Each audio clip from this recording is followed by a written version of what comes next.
আজকে আমরা অধিবৃত্ত এই চ্যাপ্টারটা নিয়ে আলোচনা করব। এর আগে কয়েকটা ক্লাস হয়ে গেছে, ঠিক আছে? তো দেখো, এখন আমরা জানব নাভির স্থানাঙ্ক ও নিয়ামকের সমীকরণ দেওয়া থাকলে অধিবৃত্তের সমীকরণ নির্ণয়, ঠিক আছে? যদি কোনো একটা অধিবৃত্তের নাভির স্থানাঙ্ক দেওয়া থাকে আর তার নিয়ামকের সমীকরণটা জানা থাকে, তাহলে তার সমীকরণ খুব সহজেই নির্ণয় করতে পারা যায়। দেখো, এটা ধরো নাভি, ঠিক আছে? এর স্থানাঙ্ক ধরো এইচকে দেওয়া আছে, আর এটা হচ্ছে নিয়ামক। এর সমীকরণ ax plus by plus C equal to 0, ঠিক আছে? নিয়ামক মানে হচ্ছে একটা সরলরেখা। এর উপর যে কোনো একটা বিন্দু ধরা হলো p, যার স্থানাঙ্ক হচ্ছে xy। তাহলে এসপি ইকুয়াল টু p থেকে এখানে লম্ব টান হলো, এর নাম দেওয়া হলো m। SP equal to pm হবে শর্তানুসারে, ঠিক আছে? SP equal to pm। তাহলে উভয় পক্ষে যদি বড় করে দিই, SP square equal to pm square, তাহলে দিস ইমপ্লাইজ এসপি মানে কত? পি থেকে এস বিন্দুর দূরত্ব এক্স মাইনাস এইচ এর whole square plus Y minus K এর হোল স্কোয়ার, তার রুট, আবার যেহেতু স্কোয়ার আছে সেই জন্য রুটটা উঠে গেল। তাহলে দিস ইকুয়াল টু পিএম মানে কত? পিএম মানে হচ্ছে এক্স ওয়াই বিন্দু থেকে X plus by plus C equal to 0 সরলরেখার দূরত্ব। তাহলে এটা দূরত্ব হয়ে যাবে A X plus by plus C এর mod by root over A square plus B square. আর যেহেতু স্কোয়ার করা যায় তার জন্য স্কোয়ার করে দিলে মড উঠে যাবে by A square plus B square হয়ে যাবে। তাহলে দিস ইমপ্লাইজ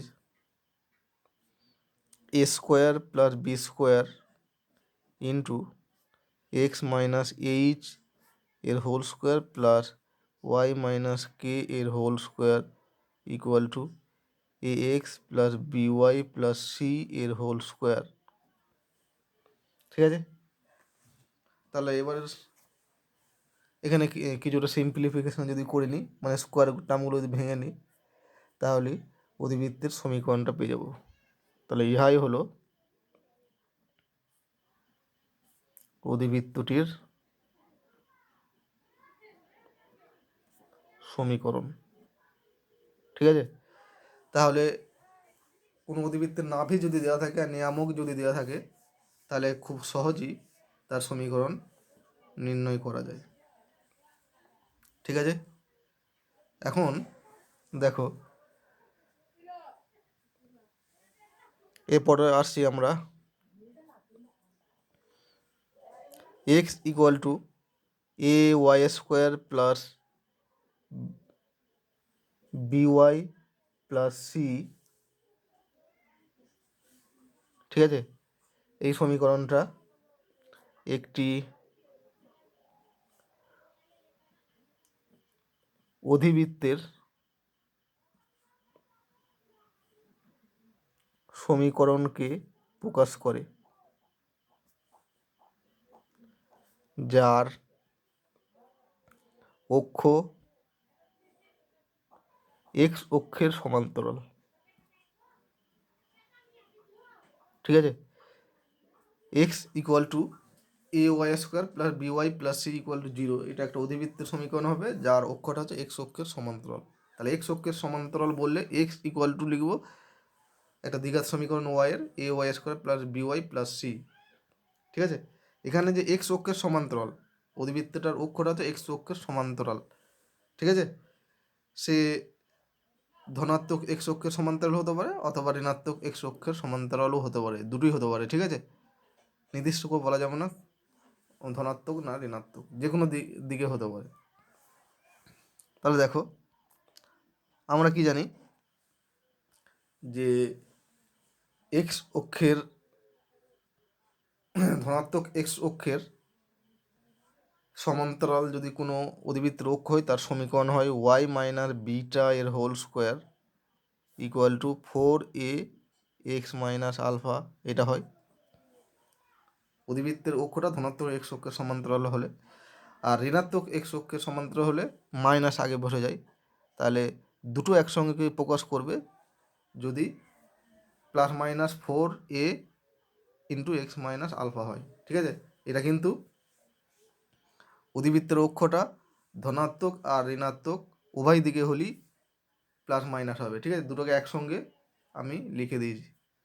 ঠিক আছে, প্লাস হলে ধনাত্মক এক্স অক্ষের সমান্তরাল, আর মাইনাসের জন্য ঋণাত্মক এক্স অক্ষের সমান্তরাল। তাহলে বলতে পারি যে অধিবৃত্তের অক্ষ এক্স অক্ষের সমান্তরাল হলে এরকম আকারে প্রকাশ করতে পারি ওয়াই মাইনাস বিটা এর whole square equal to plus minus 4a x minus alpha. তাহলে দিস ইমপ্লাই, এটাকে ভেঙে দিচ্ছি দেখো, y square minus 2 beta y, ঠিক আছে, plus beta square equal to plus minus 4a x, ঠিক আছে, মাইনাস এটা প্লাস এটা মাইনাস গুণ করলে মাইনাস প্লাস 4a আলফা। তাহলে দিস ইমপ্লাইজ, এটা কথা হচ্ছে দেখো, এখান থেকে বলতে পারি y square minus 2 beta y plus beta square, ঠিক আছে, এটা এদিকে নিয়ে আসলে যেমন মাইনাসটা আগে হলে প্লাস হয়ে যাবে, তারপর মাইনাস হয়ে যাবে। ঠিক আছে, 4a alpha equal to plus minus 4a x. তাহলে এখান থেকে বলতে পারি 1 by plus minus 4a into y square minus 2 beta y plus beta square plus minus 4a alpha, ঠিক আছে, ইকুয়াল টু এক্স। তাহলে this implies x equal to হয়ে গেল 1 by plus minus 4a y square, ঠিক আছে, তারপরে minus plus, মাইনাসটা আগে তারপর প্লাস আছে 1 by 4a 2 beta y into 2 beta y, ঠিক আছে,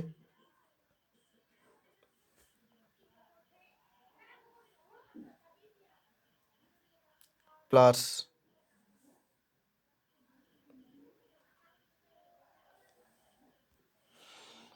তাহলে হলো plus minus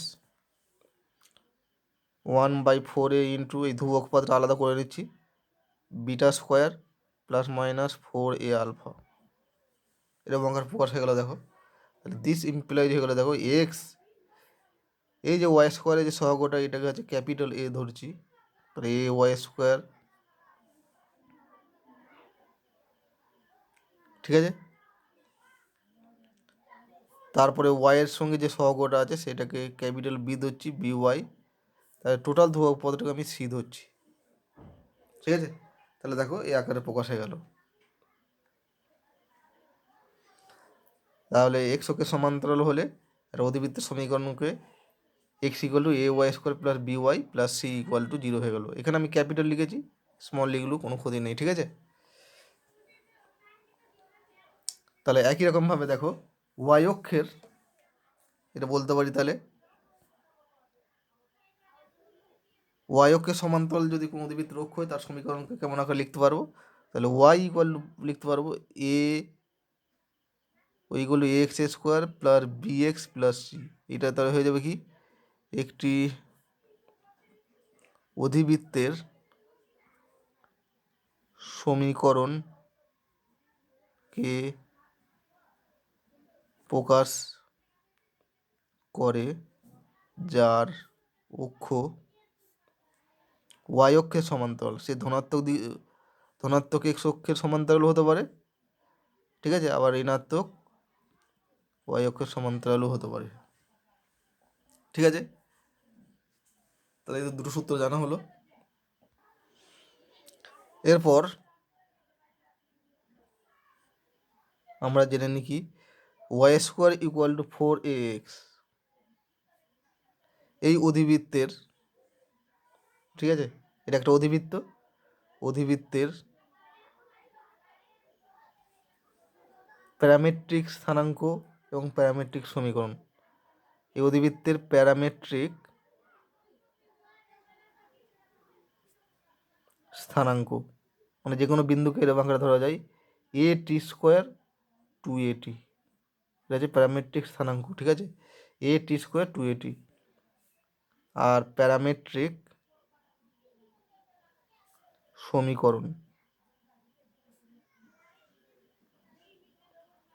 x equal to হয়ে যাবে প্রথমটা T square, Y equal to 2at, ঠিক আছে। একই রকমভাবে যদি x square equal two 4ay হয়, এটাকে বলিনি, দেখো এটা কেন প্যারামেট্রিক স্থানাঙ্ক ধরলাম, এখানে এক্সের বদলে যদি টি স্কোয়ার বসাই আর ওয়াইয়ের জায়গায় যদি 2at বসাই, তাহলে এই সমীকরণটা কিন্তু সিদ্ধ হচ্ছে, ঠিক আছে।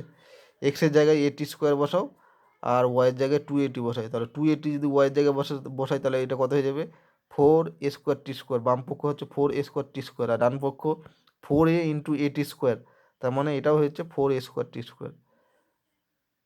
যেটা প্যারামেট্রিক স্থানাঙ্ক ধরবো সেই স্থানাঙ্কটা এই সমীকরণকে সিদ্ধ করতে হবে, এটা মনে রাখতে হবে, আগেই আমরা বলে দিয়েছি, ঠিক আছে। যখন প্যারামেট্রিক স্থানাঙ্ক পড়াই তখন কিন্তু এই ব্যাপারটা বলা হয়েছে। তাহলে এইটার কথা হবে এক্স স্কোয়ার ইকুয়াল 4ay অধিবৃত্তের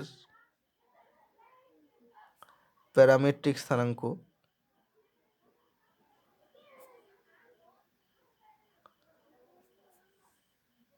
এটা হয়ে যাবে, এটা জাস্ট উল্টে যাবে, ঠিক আছে, 2at আগে হয়ে যাবে 2at, at স্কোয়ার, এর যা আছে এর কোটিটা ভুজ হয়ে যাবে আর ভুজটা এর কোটি হয়ে যাবে। আর প্যারামেট্রিক সমীকরণ এটা হয়ে যাবে এক্স ইকুয়াল টু প্রথমটা 2at আর y equal to at square, ঠিক আছে।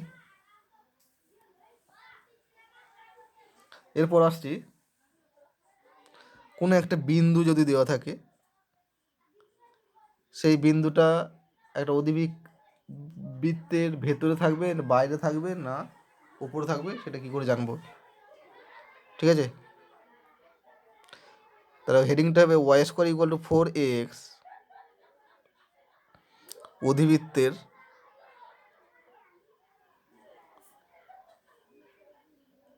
সাপেক্ষে যে কোনো একটা বিন্দু x1 y1 যদি ধরি, y1 বিন্দুর অবস্থান নির্ণয়,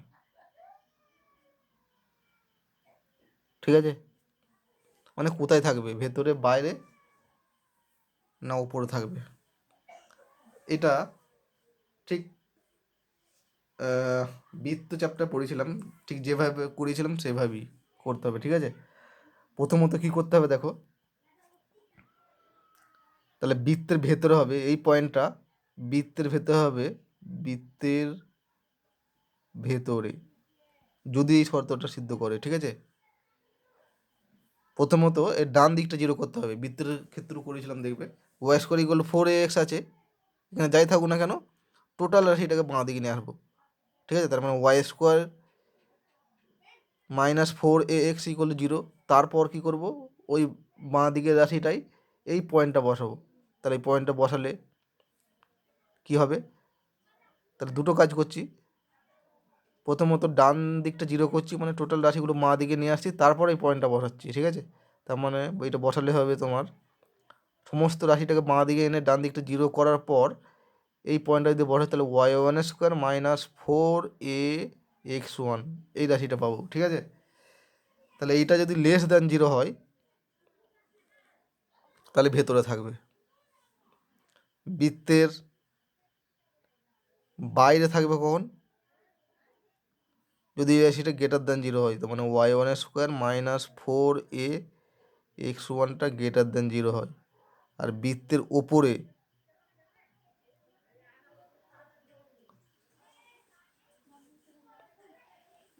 মানে বৃত্তের যে পরিধি আছে তার উপরে থাকবে, ঠিক আছে। যদি এই y1 square minus 4ax1 equal to 0 হয়, ঠিক আছে। এটা এই জিনিসটা মনে রাখতে হবে। এটা ঠিক ওই সার্কেলের মতোই, বৃত্তের মতোই। বৃত্তের ক্ষেত্রে কেমন ছিল, টোটাল বাঁ দিকে সব রাশিগুলো এনে ডান দিকে 0 করেছিলাম, ঠিক আছে। তারপর ওই পয়েন্টটা বাঁ দিকে বসিয়ে যদি লেস দেন 0 হয় তাহলে বৃত্তের ভেতরে, গ্রেটার দেন 0 হলে বৃত্তের বাইরে, ইকুয়াল টু 0 হলে বৃত্তের ওপরে। এটাও ঠিক একই রকম, ঠিক আছে। বৃত্ত, অধিবৃত্ত আর উপবৃত্ত এই তিনটে ক্ষেত্রে কিন্তু একই এই শর্তটা, ঠিক আছে। একটা পয়েন্ট ভেতরে, বাইরে আর ওপরে থাকবে যদি এই শর্তগুলো সিদ্ধ হয়। এর প্রমাণ দেখানো যায়, আর দেখাচ্ছি না, ঠিক আছে। তোমরা নিজেরাই দেখে নিতে পারো। বৃত্তের ঠিক যেভাবে দেখেছিলাম এখানেও সে একই রকমভাবে তোমরা দেখে নিতে পারো নিজে নিজে। তো এখানেই থিওরি শেষ হলো, ঠিক আছে। তাহলে তোমাদের কাজ হবে আগে এই থিওরিটা ভালো করে পড়া। এই যে 8 প্রকারের অধিবৃত্ত সমীকরণ আছে, ঠিক আছে। 8 প্রকারের আদর্শ আকারের সমীকরণ, আরও বিভিন্ন প্রকার আছে, তো আদর্শ আকারে 8 প্রকার আছে। এই 8 প্রকারের অধিবৃত্তের সমীকরণগুলোকে তোমাদের ভালো করে মনে রাখতে হবে। আর তার কোথায় কি আছে, তার নাভি কোথায় আছে, তার নাভি লম্ব প্রান্তবিন্দু স্থানাঙ্ক, নিয়ামকের সমীকরণ, এই যে 9টা পয়েন্ট, 9টা পয়েন্ট করে 7টা করে পয়েন্ট লিখে দিয়েছিলাম, সেগুলো মনে রাখতে হবে, ঠিক আছে।